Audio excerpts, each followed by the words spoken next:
Welcome. I'm Alice Alicia Jones, and this is another one of my Living Consciously videos. The reason I'm late today is because three times I tried to put in a topic that obviously my spirit guides did not want me to talk about today. So as a result, I lost time going back, and finally, when I put this particular topic in on soul development, they let me go they let me go through with the topic. So, I think I'm in the same space everybody else is in. I have to pay attention to what my guides want to me to present rather than what I think is an appropriate topic for today. So, anyway, um, needless to say, I got a little bit disheveled, but I thought, okay, this is happening for a reason, especially when it comes in groups of three. Three is a major validation for me. And when it goofed up my ability to connect three times, then I realized, okay, I am not supposed to give that topic today. Soul development. Let's start with the very simplest explanation for you to start understanding your journey as a soul. There are three rungs of soul that you are dealing with.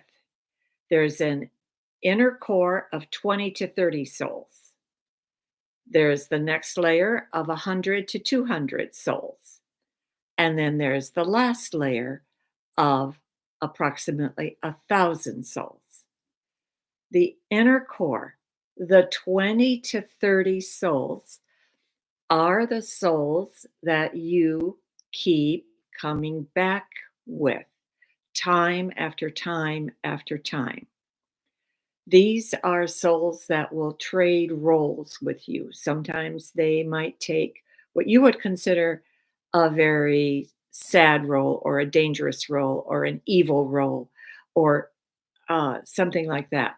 This does not necessarily mean that they take um, uh, a loving role. I learned something about loving roles that I'm going to share with you because it appeared now twice in my understanding. 20 to 30 souls that you keep coming back and forth with constantly.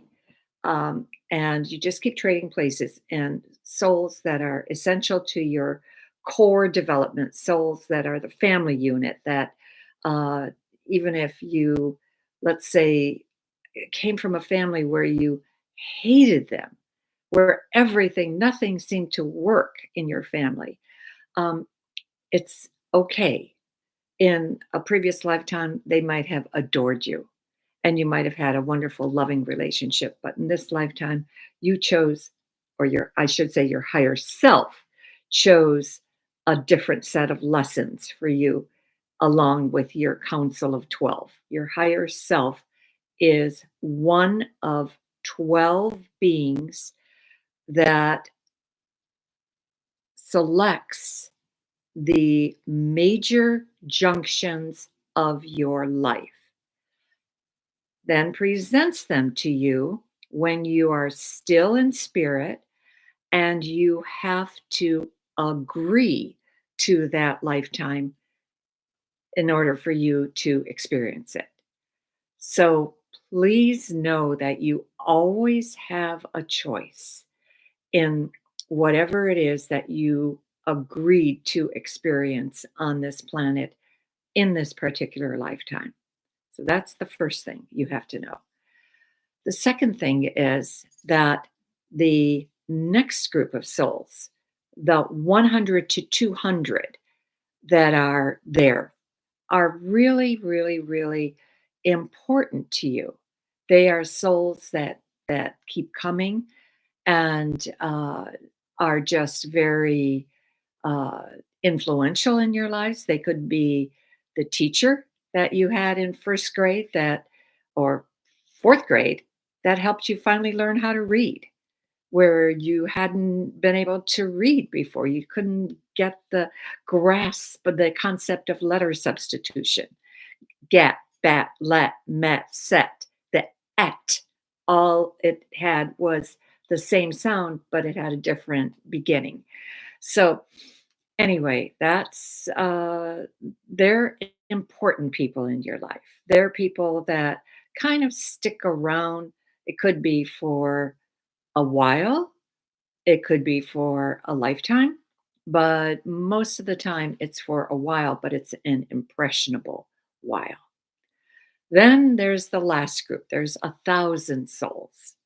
And the 1,000 souls are those that have uh, meaning, give meaning to your life, but they're not necessarily important. They could be the clerk at Starbucks that you always say hi to. Uh, they could be your mail carrier. They could be your garbage collector, whatever. They're in your life consistently, but you don't necessarily have a really deep connection with them. Getting back to what I had said earlier about the fact that in the inner core, you can have a soul that represents every single lifetime's worth of somebody that you have loved. This was a very, very intriguing concept to me because my first experience with that was at the age of 15. I'm in high school. I'm I guess, a sophomore at the time. And I meet a young man that I fall head over heels in love with. I'm 15. And yet it it didn't matter. It's like my insides melted every single time I saw him, every single time I was with him. Uh, the first time he kissed me, literally, not figuratively, literally, I heard bells ring. So it's like that's something you don't forget. And that's a magnetic attraction that you have to somebody. What I understand now is that when you have a soul that has played the role of having all the beings that you've ever loved, being one of those beings that you have completely loved and playing that role over and over and over, your energy field combines with their energy field so that literally it's like the two of you become one. Two become one. It's and I know marriages have been shattered because somebody meets somebody and then runs away with them, and it just feels like, how could they? How could they leave uh, the solidarity of a marriage? How could they leave a husband? How could they leave children? Sometimes infants, and they just don't care. And other times, it's just that the overwhelming pull of that soul is so strong that it doesn't matter how important their previous life was. They're willing to let it go just to follow the energy of the soul that they just met. And so it's truly incredible. Over the years, the one consistent message that I have had from every single person on the spiritual path is, what is my soul purpose? What did I come here to do? And most people will say something like, um, from my earliest memory, I felt I was here to accomplish something. I don't know what it is, but I was here. I don't know how many of you read that George Floyd always told his mother, he says, "I don't know how this is going to happen, but the whole world is going to know my name." And he had that belief. I don't know how old he was when he first told his mother that, but I think he was 9, just a very young man, and just had an incredible sense of the fact that the whole world would know his name, and the whole world does.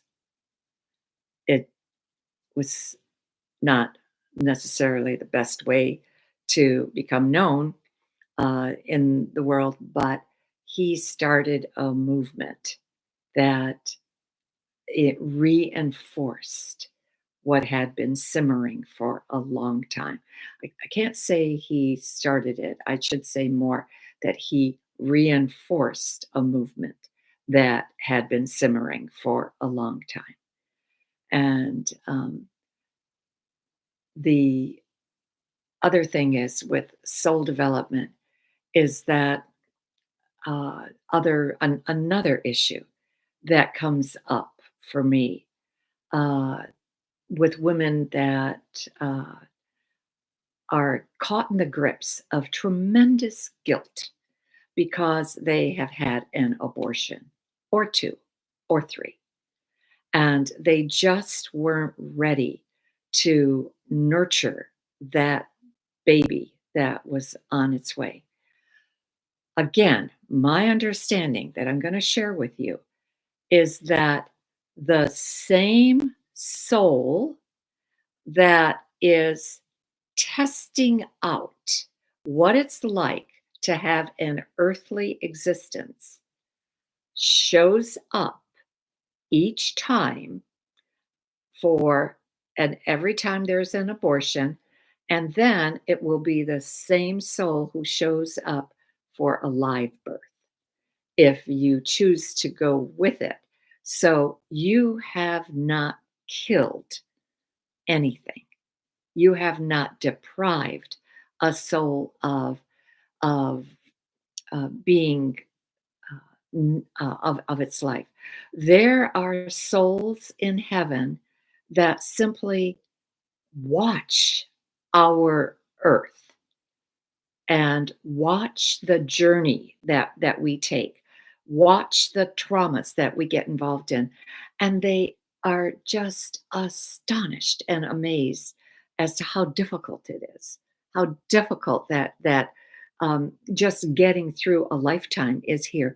So they want to put their toe in that lifetime. They want to understand what physicality is all about, but maybe for just a month, maybe for 2, maybe for 5, maybe for 6.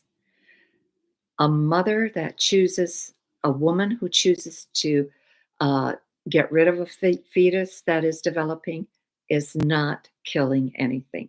She is in the her soul and the soul of that fetus are in agreement that they will be the one that is going to be aborted, because this is all that soul wanted.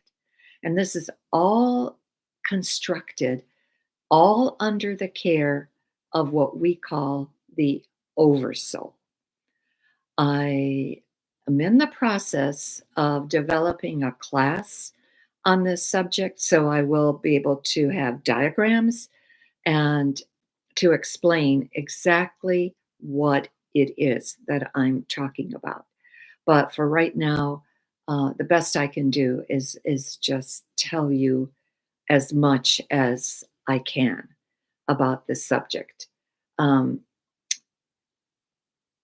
each soul has the right to develop its own path, its own personality, its own pace as to what it's going to learn while it has a life on this planet.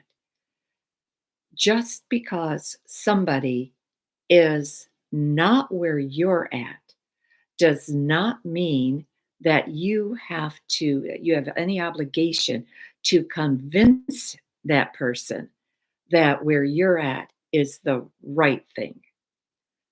You are on your own particular journey, so are they.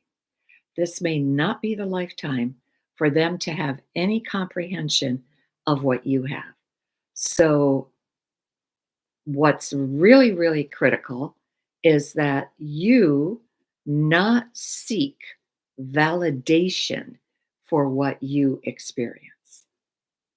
It's great to seek confirmation. There's a big difference between validation and confirmation.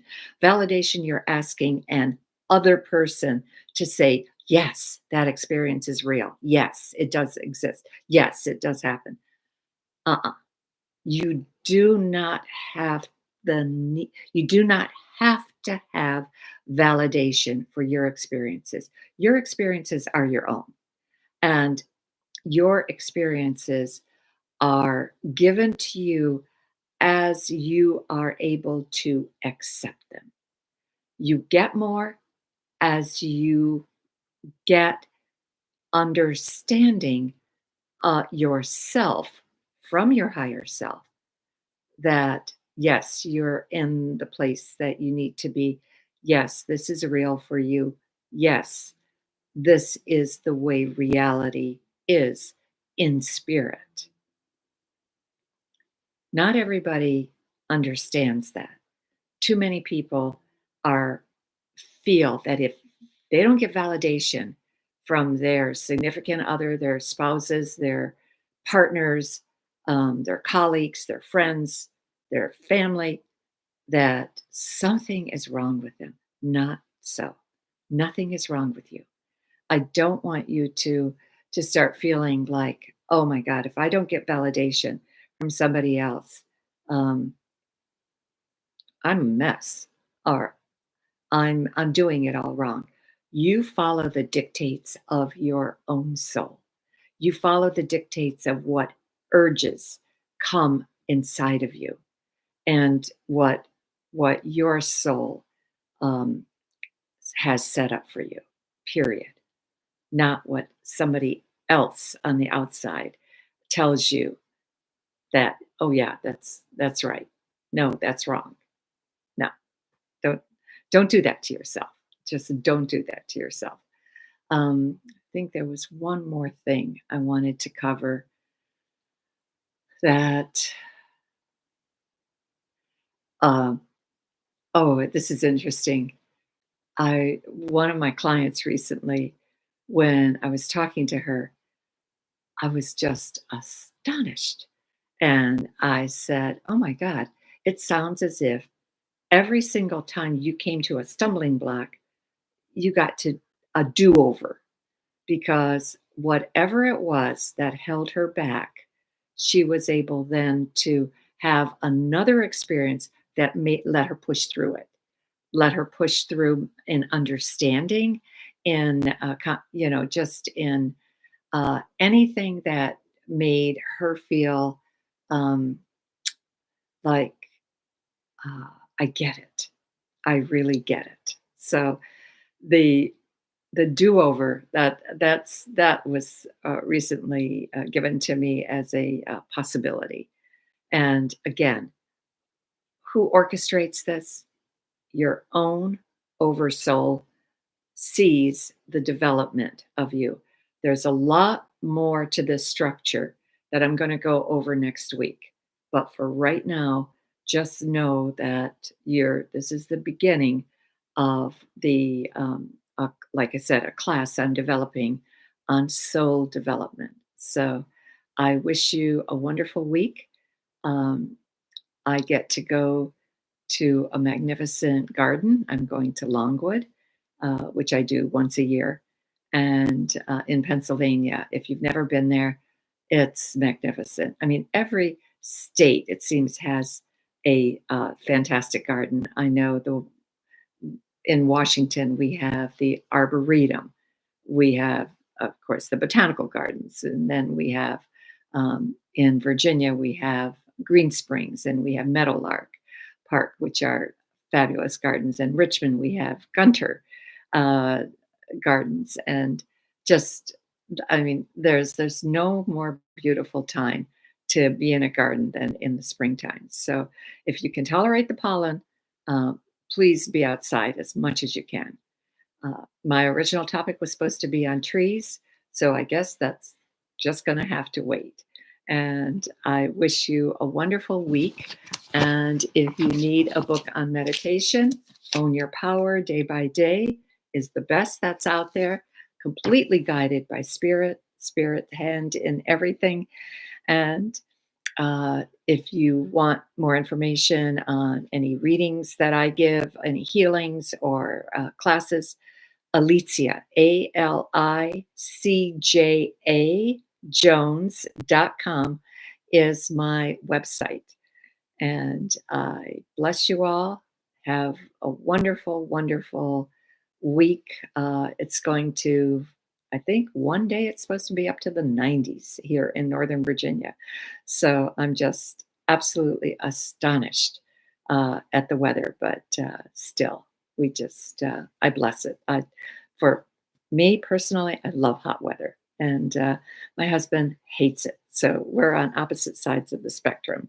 He thinks 72 is just perfect, where I have to wear a jacket. So, anyway, um, have a lovely week, and we will see you next week, Friday. Thank you.